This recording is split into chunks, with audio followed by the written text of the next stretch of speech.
Euh, Maintenant, on va parler un petit peu d'Europe.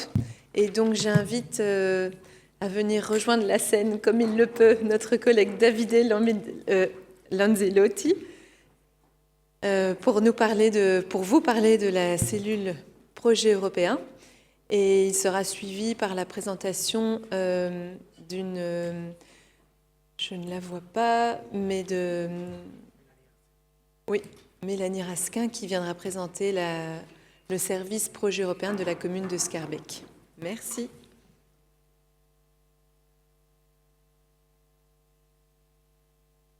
Bonsoir, goedenavond allemaal. Donc il fallait avoir un handicapé, c'est moi ce soir. On a parlé de diversité. Ça fonctionne? Oui, super. Donc lors de la toute première séance de formation, Madame Moreau, si vous étiez là, elle avait mentionné les programmes européens et notamment du FEDER, du Fonds européen de développement régional. Elle avait insisté aussi sur l'importance de la persévérance dans les candidatures européennes. Donc là, je vais reprendre un peu le fil qu'elle avait lancé pour vous expliquer ce que Brulocalis a mis en place pour soutenir les communes, les CPS, dans les démarches de candidature européenne. Donc, tout d'abord, pourquoi une mission projet européenne à Brulocalis? Donc un peu d'histoire, il y a eu un groupe de travail intercommunal qui s'est réuni, je ne sais pas quand parce que je n'étais pas là, je pense en 2012 ou 2013, et qui a dressé une série de constats que je vais résumer ici dans cette diapositive. Donc notamment, premier constat, le manque d'un référent communal en matière de projet européen. Donc il faut savoir que dans toutes les communes bruxelloises, je crois, même dans les plus petites, il y a quelqu'un, un agent ou un mandataire qui s'occupe de solidarité internationale. Par solidarité internationale, j'entends la coopération avec les pays tiers, donc les pays hors Union européenne, Maroc, République démocratique du Congo, Sénégal, Bénin, etc. Et donc c'est un travail très important parce que c'est des agents communaux et des mandataires aussi qui aident des communes très lointaines à développer des services publics modernes et qui répondent aux besoins des citoyens. C'est super. Par contre, si on va voir, dans les communes, il y a très peu de personnes qui s'occupent de coopération européenne et de projets européens. Cela malgré le fait que, bon, déjà, Bruxelles, c'est la capitale de l'Europe quand même, et que la coopération européenne, c'est du win-win, du gagnant-gagnant à la base. Et j'arrive au troisième point, je vais après parler du deuxième. Donc il y a aussi un manque d'implication ou peu d'implication dans les réseaux européens. Quand je dis réseau européen, c'est toute une série d'associations qui représentent des intérêts différents, qui représentent aussi les pouvoirs locaux. Il y a par exemple un réseau qui s'appelle Energy Cities, qui représente les villes et les communes en transition énergétique. Il y a Eurotowns, qui est un réseau de petites et moyennes villes. Il y a plein de lobbies, toute une série de structures qui sont à la recherche de financement européen et aussi de partenaires comme les communes. Je reviens au deuxième point, manque d'informations sur les possibilités de financement de l'Union européenne. Ce n'est pas que l'information n'existe pas, c'est qu'elle est bien cachée, donc il faut aller la trouver. Elle n'est pas très lisible, donc si vous n'êtes pas des experts, vous n'allez rien comprendre sur le portail de la Commission européenne. Et puis il y a un paysage institutionnel complexe, ville-région, qui affecte les stratégies de participation au programme européen. Donc, par exemple, la mobilité, c'est à la fois une compétence régionale et communale, et donc parfois on ne sait pas trop quelle structure doit candidater pour un appel à projet. Donc, qu'est-ce qu'on a fait à Brulocalis avec l'aide de Bruxelles Pouvoirs Locaux, pour le dire, parce que c'est une mission financée par la région. Donc, on a constitué un réseau de points de contact communaux. Donc, dans chaque commune, ou presque, il y a un agent qui reçoit les informations que je lui envoie et qui les transmet aux services plus concernés. Et on a créé évidemment la mission projet européen que je vais expliquer par la suite. On a créé toute une série d'outils d'information et de communication pour informer les communes sur les opportunités plus pertinentes. On exploite toujours les réseaux européens, comme le CCRE, qui est le Conseil des communes et régions d'Europe, ou Eurocities, qui est le réseau des grandes villes européennes, pour rechercher des informations utiles et des partenariats. Et puis, en rapport avec le dernier point que j'ai mentionné avant, donc le paysage institutionnel complexe, on a des échanges réguliers avec la région, notamment avec Bruxelles International, pour avoir une meilleure coordination, pour organiser des événements en commun, pour voir justement quelle structure, quelle commune, quelle administration régionale doit rejoindre un partenariat européen. Voilà, donc j'expliquais ici pourquoi la mission projet européen chez Blocallis. On va voir maintenant pourquoi les communes devraient se lancer dans les projets européens. Il y a plusieurs avantages. On parle ici évidemment de projets bien réfléchis, bien montés et bien menés. Il y a parfois des projets qui sont mal conçus et qui sont mal menés. Donc ici, on parle plutôt des premiers. Donc, grâce aux projets européens, vous pourrez échanger des bonnes pratiques avec d'autres villes ou d'autres structures, des structures différentes, qui vont permettre de faire évoluer votre administration. Vous pouvez trouver ensemble des solutions qui répondent à des défis communs, acquérir des compétences et du know-how, inscrire la commune dans une dynamique d'innovation, visibiliser la commune. Il y a parfois des projets qui ne sont pas très utiles, mais ils sont peut-être utiles à donner une visibilité à votre commune au niveau européen et donc à attirer des partenaires potentiels. Ils servent aussi, les projets européens, à renforcer ce réseau de partenaires, un réseau de partenaires qui dépasse les frontières régionales et nationales. Et puis, bon, je l'ai mis comme dernier point, mais c'est peut-être celui qui m'intéresse davantage, c'est l'obtention d'un subside pour financer des actions qui sont d'intérêt local et européen. Et je tiens à souligner européen parce que dans les échanges que j'ai parfois avec quelques communes, on oublie parfois que, bon, il faut répondre à des priorités européennes quand même. Pourquoi on va chercher de l'argent au niveau européen? C'est pour aider l'Union européenne aussi. Donc l'Union européenne vous donne quelque chose, mais vous leur donnez quelque chose aussi en retour.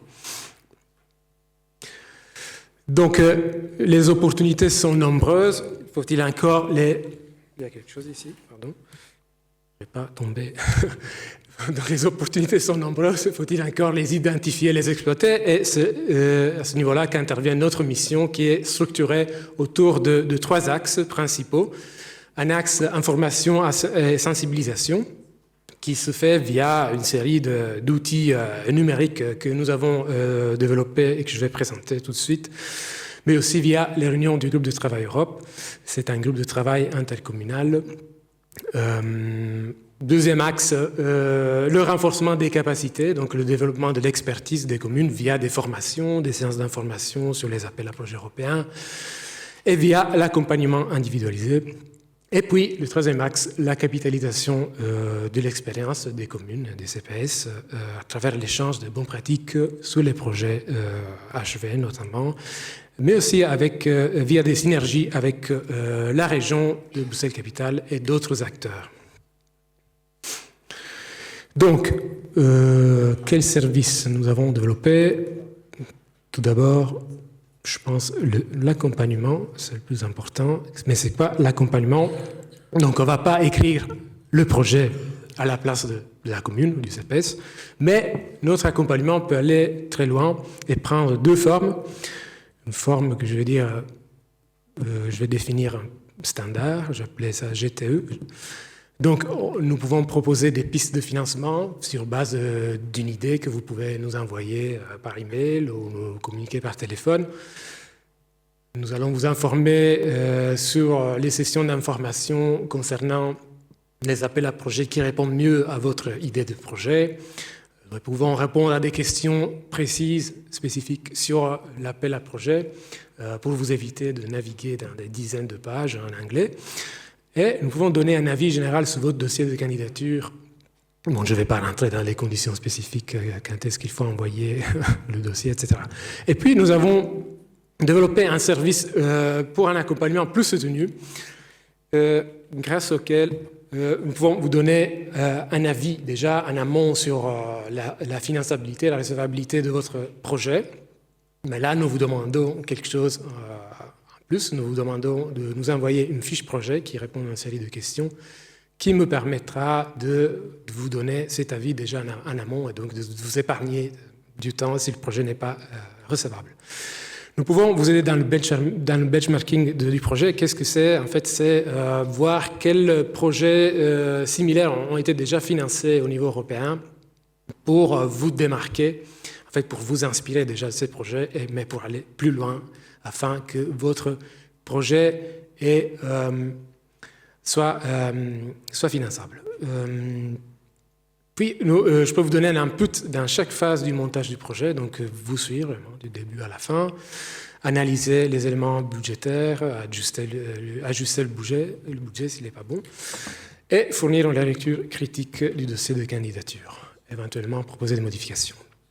Donc ça, c'est pour l'accompagnement. Au niveau de l'information, nous avons développé toute une série d'outils avec notre service Infocom. Je ne vois plus Céline. Ah, elle est là. Merci, Céline.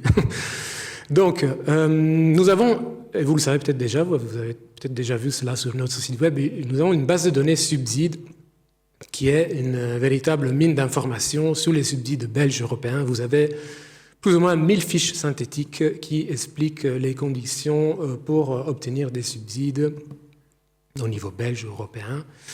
Et sur ces 1000 fiches, il y en a une centaine qui concernent les appels à projets européens. Il y a des filtres dans cette base de données, donc des filtres thématiques ou des filtres par pouvoir subsidiant, par type de subside, etc., qui vous permettent de restreindre votre recherche et de trouver plus facilement ce que vous cherchez. Ça, c'est un exemple de fiche.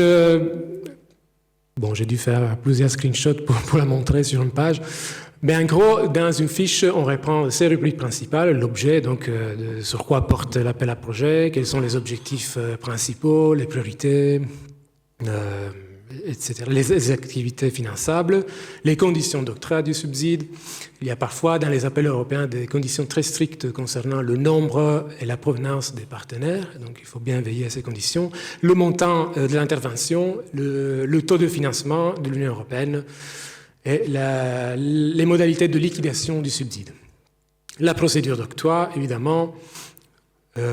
Puis dans les renseignements pratiques, vous avez toujours les points de contact, s'ils existent, de l'appel à projet spécifique, ou alors vous avez mon contact, et vous simplement vous envoyez un mail, ou vous m'appelez. Les sources légales de l'appel, donc le texte de l'appel à projet, et puis dans les commentaires, vous trouverez parfois des conseils, ou alors des exemples de projets déjà financés par l'Union européenne, des projets menés par les communes ou par des administrations régionales. Donc ça, c'est un outil qu'on a lancé il y a 2 ans, je crois, la newsletter Subside, qui est envoyée toutes les 2 semaines, et qui est liée évidemment à la base de données Subside, et qui reprend les subsides belges et européens qui ont été publiés récemment dans notre base ou qui arrivent à échéance. Vous avez même pour les plus... pour les plus acharnés, pour les amateurs ou pour ce qu'on appelle les subsidiologues des communes, parce que dans certaines communes, il y a des subsidiologues. Nous avons créé des flux RSS qui permettent de suivre en direct la publication de nouvelles fiches sur notre base de données. Et puis, j'envoie, mais ça plutôt tous les 2 mois, une newsletter au groupe de travail Europe qui reprend les informations du réseau, notamment les bonnes nouvelles, tel projet a été financé, ou un tel projet a été introduit par telle commune, tel CPS, l'agenda des sessions d'information européennes et quelques lectures utiles en lien avec les programmes et les politiques européennes.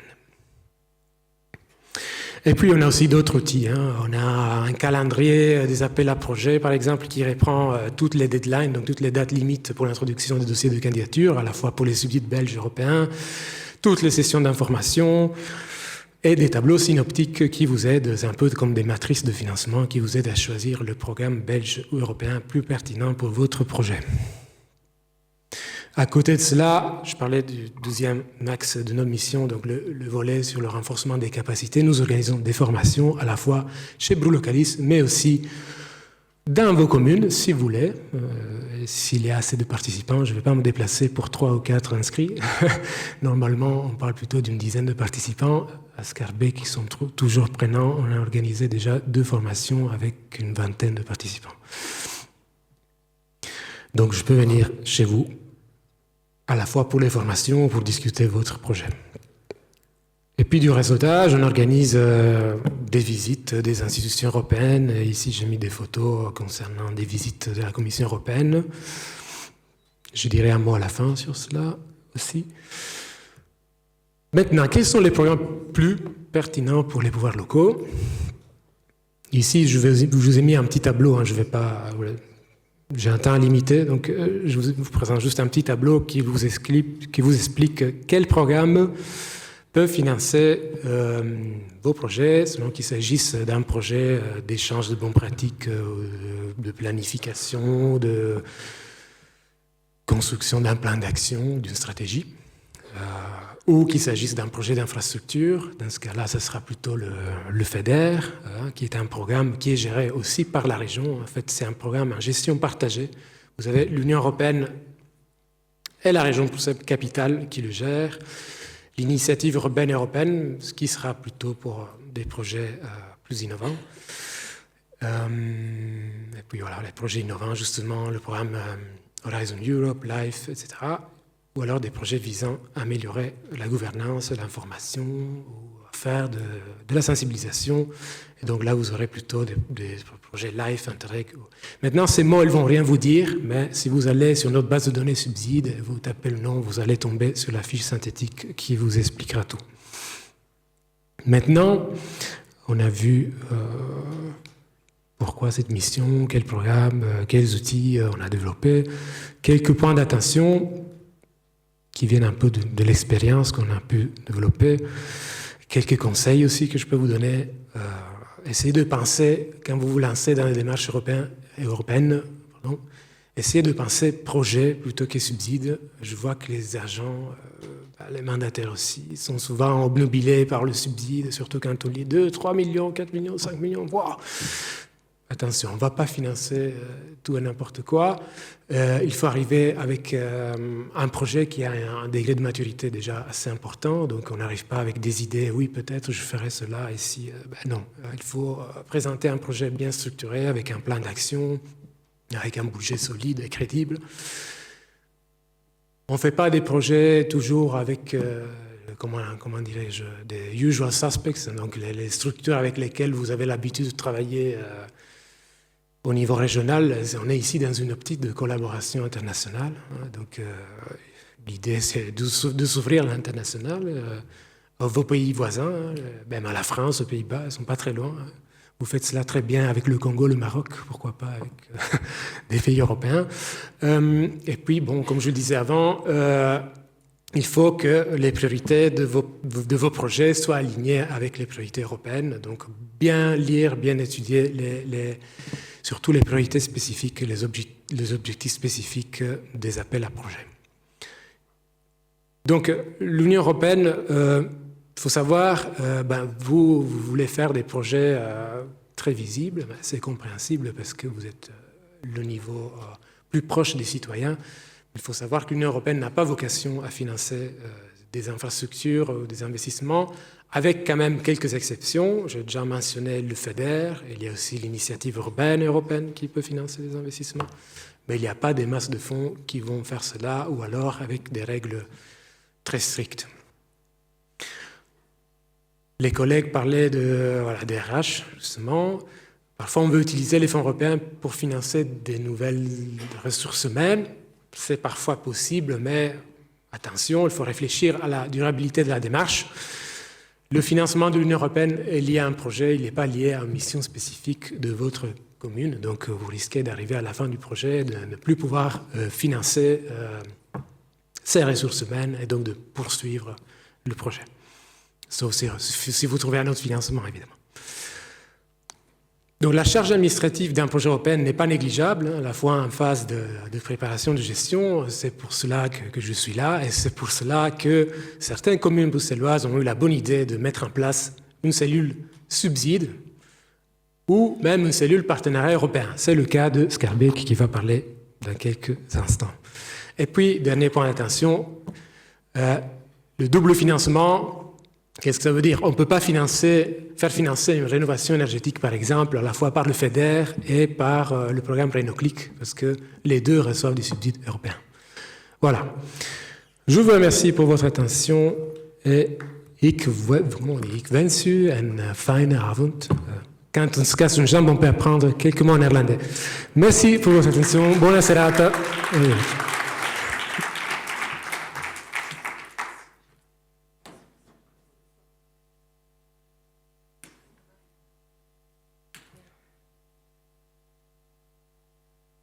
Bonjour à toutes et à tous, bonsoir plutôt, et merci pour la mobilisation de ce qui vous reste de cerveau au bout de cette journée.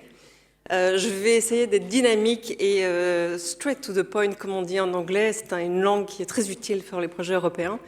Et donc, je suis là pour vous parler de l'exemple schaerbeckois, de la façon dont on s'est organisé à la commune de Schaerbeek pour aller rechercher les subventions européennes et le développement mettre en œuvre vraiment le développement de projets européens. Mon nom est Mélanie Raskin. Je suis la responsable du département subventions et partenariats à Schaerbeek. C'est un département qui existe depuis une bonne quinzaine d'années maintenant, qui s'attache principalement, c'est la mission de base, à la recherche active de subventions, de financement externe pour aller financer les projets communaux. Donc on n'a pas vocation à distribuer les subventions, ça c'est d'autres services qui s'en occupent, mais c'est vraiment aller chercher les subventions pour aller financer les projets décidés au niveau communal. Depuis 2010, un peu plus avant, on a beaucoup travaillé sur le développement de projets financés par des subsides nationaux, donc fédérales, régions, communautés, institutions publiques privées comme la Fondation Roi-Baudouin par exemple. Depuis 2019, on a développé un deuxième service qui s'attache à aller chercher les subventions européennes.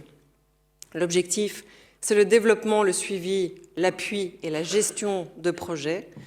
Ce sont les services techniques qui s'occupent de développer les projets, mais notre job à nous, c'est de les appuyer dans la gestion de projets, de manière à ce que le projet se fasse de la meilleure des manières possibles, avec une méthodologie claire et cadrée, parce que notre job, c'est de faire en sorte que le subside qui a été sécurisé dans le cadre du projet soit bien perçu. Et pour qu'il soit bien perçu, il faut que le projet se passe bien. Donc on a un véritable rôle d'appui à la gestion du projet.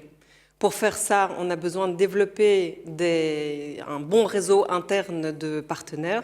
Donc on travaille vraiment en transversalité, et ça c'est un mot que vous allez m'entendre prononcer beaucoup, parce que c'est la clé d'un bon projet mené au sein d'une commune, et de plus en plus aujourd'hui, je pense que c'est un enjeu. L'objectif de tout ça, c'est au final, c'est la maîtrise des moyens, c'est d'aller chercher des financements et de sécuriser ces financements, parce que des subsides qui sont perdus, ça coûte très très cher à une commune. Donc on a deux services, on est un petit département, mais très dynamique. Vous voyez, on a un portefeuille d'aujourd'hui environ une soixantaine de projets pour un budget total de recettes cumulées de 54 millions d'euros. Je dois préciser quand même que la majorité de ces millions d'euros, c'est les subventions nationales qui les fournissent, parce qu'elles vont aller financer des projets très visibles.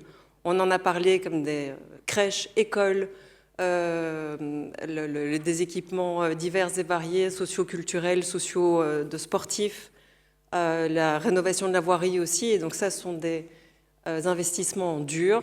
Les projets européens, donc, ce sont des investissements qui sont importants parce qu'ils vont aller financer des besoins primaires d'une commune, tandis que les projets européens donc, sont des budgets moindres. David l'a précisé, il y a très très peu de budget d'investissement, mais ce sont des projets, des subsides qui vont aller financer vraiment plus le capital humain, ce que j'appelle des besoins secondaires d'une commune, c'est-à-dire la montée en compétences, les bonnes pratiques, l'acquisition de nouvelles connaissances, de pratiques externes, de réseautage, et donc de monter en expertise aussi au niveau des agents communaux.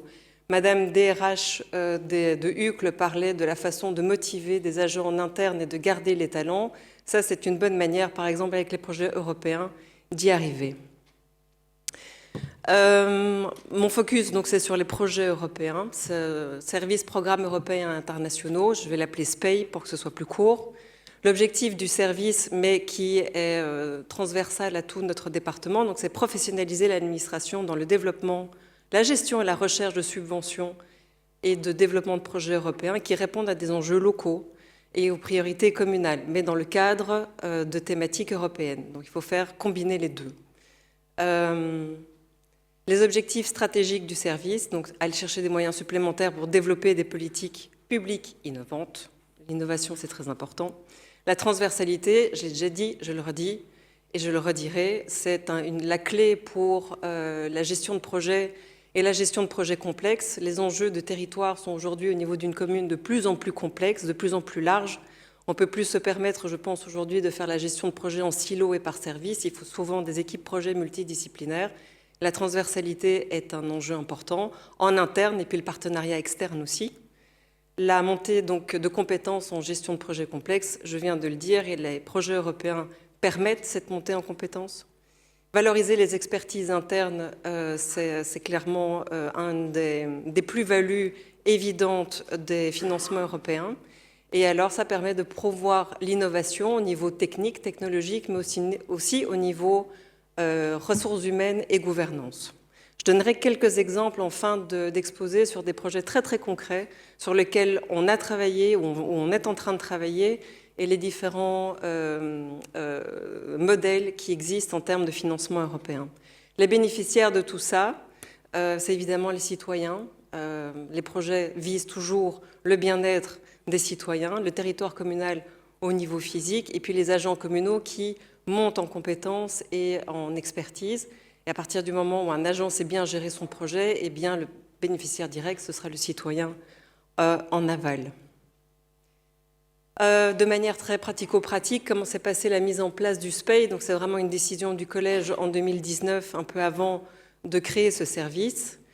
On l'a staffé directement avec une personne à temps plein, et ça, pour moi, c'est une condition de réussite du service. J'y reviendrai plus tard. On a dû passer un peu au travers de la période Covid qui a un peu lancé un faux départ, mais on s'est adapté. On a vite compris que pour pouvoir avoir une politique de développement de projet cohérent, il fallait savoir où on allait aller, mais donc voir d'où on venait, où on en était et vers quoi on voulait aller au niveau de l'administration. Donc on a procédé à un diagnostic approfondi, une analyse d'opportunités internes et de territoire avec beaucoup de services communaux, qui a donné lieu à un diagnostic territorial qui nous a permis vraiment l'identification d'une stratégie de développement de projet en 4 axes. Ces 4 axes sont complémentaires, sont mis en œuvre de manière simultanée et sont tout aussi importants les uns que les autres. Il n'y en a pas un plus important que l'autre. Donc ils sont vraiment tout à fait cohérents les uns avec les autres. C'est d'abord la sensibilisation et l'information, donc c'est-à-dire l'information interne. C'est quoi un programme européen? C'est quoi un projet? À quoi ça sert, quelle est la plus-value, qu'est-ce que ça vous apporte en tant qu'agent, en tant que service. Ça passe par donc, des explications très macro, mais comment est-ce que ça se concrétise sur le terrain au niveau des services. Ça passe par des informations à travers des newsletters, toute une série de petits événements qu'on organise, des sessions d'information. Et on raconte aussi beaucoup les histoires des projets qui sont en cours et comment ils sont mis en place. Et les personnes qui sont derrière, les agents qui sont derrière, ça rend les choses beaucoup plus concrètes. Renforcement des compétences, on a beaucoup travaillé avec Bruno Calis et on va continuer à le faire. Donc c'est vraiment formation interne sur la gestion, le développement et la gestion des projets européens, le développement et la gestion de projets tout court d'ailleurs. On a aujourd'hui 3 sessions qui ont été organisées et une 50aine d'agents qui ont été formés. Donc on va continuer ça parce que c'est un processus continu qui s'inscrit dans la durée. La veille stratégique des appels à projets européens, donc ça nécessite d'avoir une bonne information sur ce qui est disponible sur le marché européen. La base de données de Brulocalis est un bon outil d'information, mais pas seulement. Ça nécessite aussi d'avoir un cadre stratégique, ça j'y reviendrai aussi dans une prochaine slide, un cadre stratégique communal qui est déterminé par le collège et qui détermine vraiment le cadre dans lequel on doit travailler. Et la visibilité externe, donc ça c'est tous les réseaux, ça c'est important aussi, c'est pour pouvoir positionner la commune sur la scène européenne et obtenir du coup aussi une information, permettre aussi d'approfondir la veille stratégique et de se positionner sur des opportunités et des projets.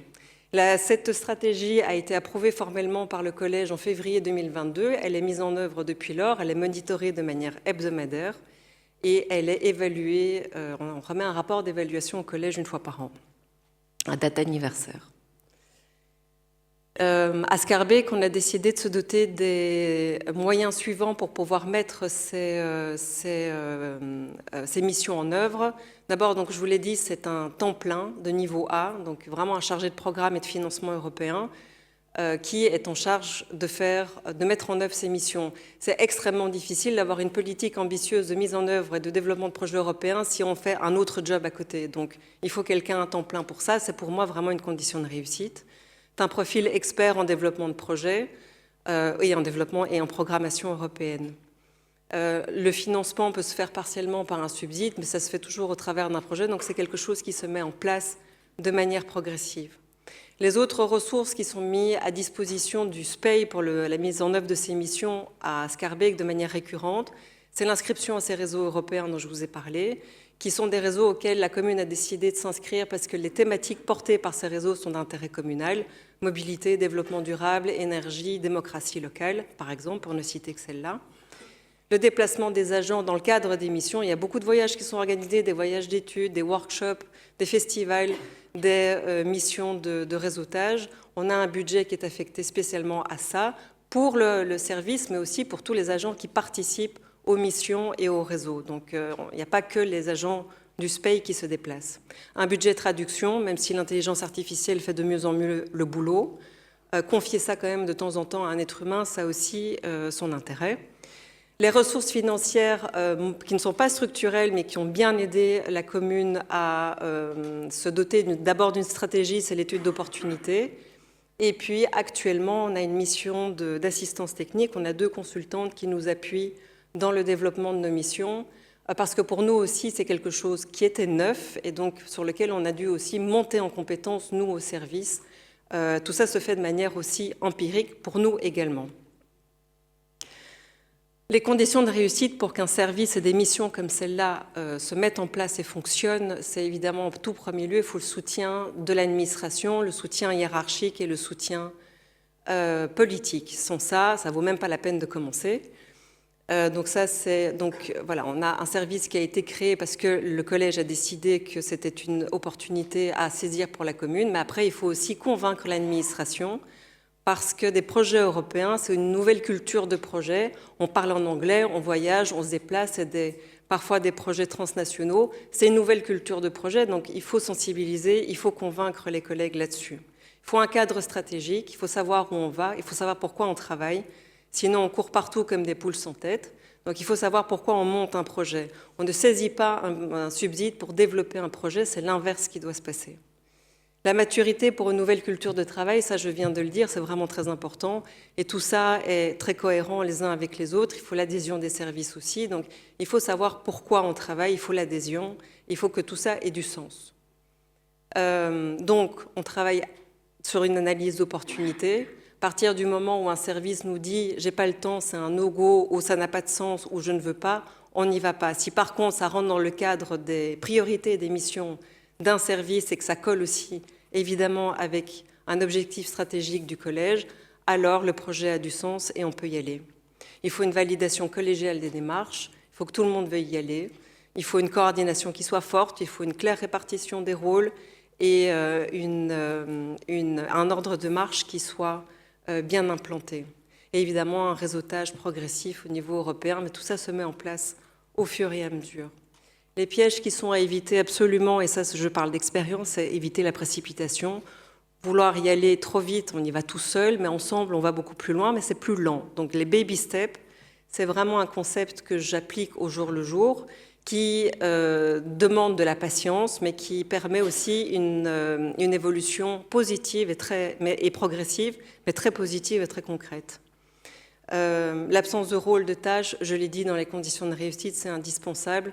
Une équipe projet, il faut savoir qui coordonne, quels sont les rôles, les parties prenantes, et avoir un appui fort de la hiérarchie, de manière à ce que tout le monde soit concerné par le projet. Donc la gouvernance de projet est importante. Le piège aussi à éviter absolument, c'est les réseaux passifs. Ça coûte cher, ça ne sert à rien, ça prend du temps et de l'énergie. Donc les réseaux doivent être activés, tout le monde doit s'impliquer. 3 ans après la mise en œuvre, le début de la mise en œuvre de cette stratégie, les résultats qu'on peut mesurer aujourd'hui à la commune de Schaerbeek, c'est qu'on a une stratégie qui est claire, qui est mise en œuvre et qui est évaluée très très régulièrement. On a remis une vingtaine de candidatures depuis 2022 avec un taux de réussite, à mon avis, aujourd'hui de 40% globalement, mais quasiment de 100% en 2024. Et quand je dis candidature, ça peut être une petite candidature pour un projet d'échange de bonnes pratiques sur 2 ou 3 jours avec une autre ville, jusqu'à un projet européen transnational à 3 millions d'euros pour l'ensemble du partenariat. Donc les opportunités européennes sont très larges et couvrent énormément de réalités. La montée en compétences, ça très clairement, ça c'est un des atouts des projets européens, montée en compétences progressive de la gestion de projet, enrichissement des pratiques.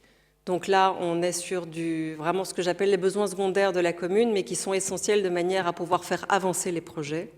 Surtout aujourd'hui, alors que les thématiques deviennent vraiment complexes sur les territoires communaux.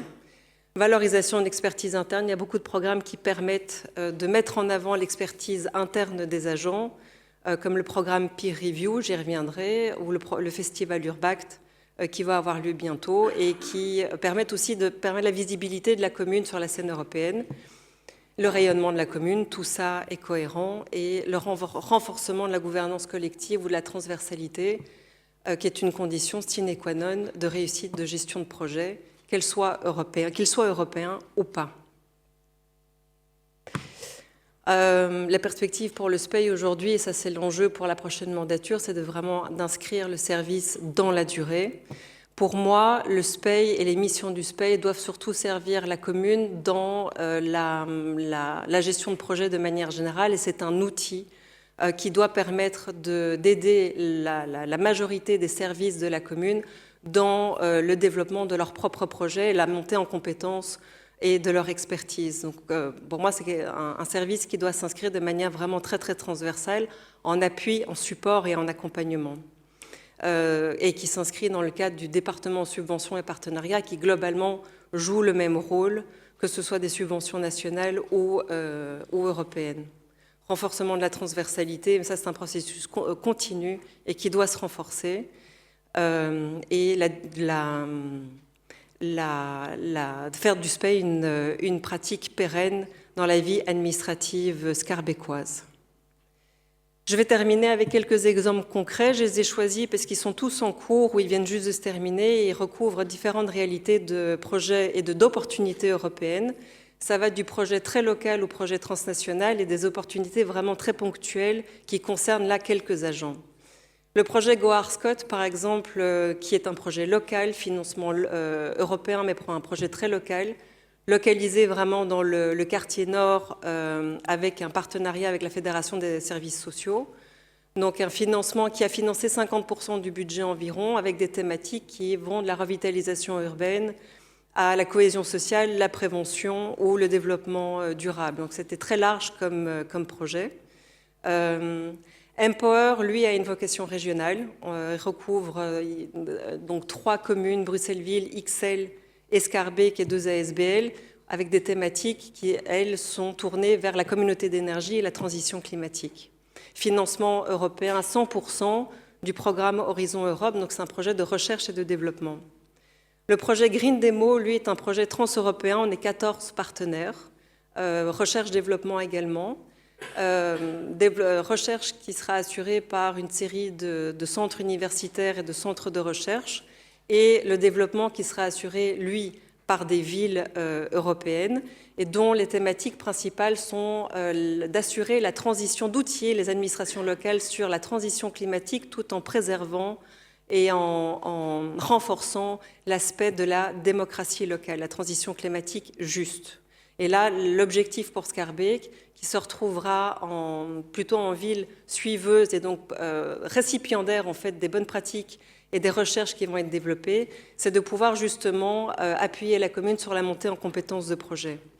Les deux derniers exemples que je vous donne sont des opportunités qui permettent aux agents en fait de participer à des échanges de bonnes pratiques, à des séminaires ou à des festivals qui mettent en avant leur expertise et leurs compétences, qui permettent aussi aux agents de rencontrer beaucoup d'autres villes, d'aller à la rencontre d'autres bonnes pratiques et de s'enrichir également de ces connaissances et de ces pratiques pour les ramener ensuite à Schaerbeek et enrichir leur propre mission, leurs services et l'ensemble de leurs collègues.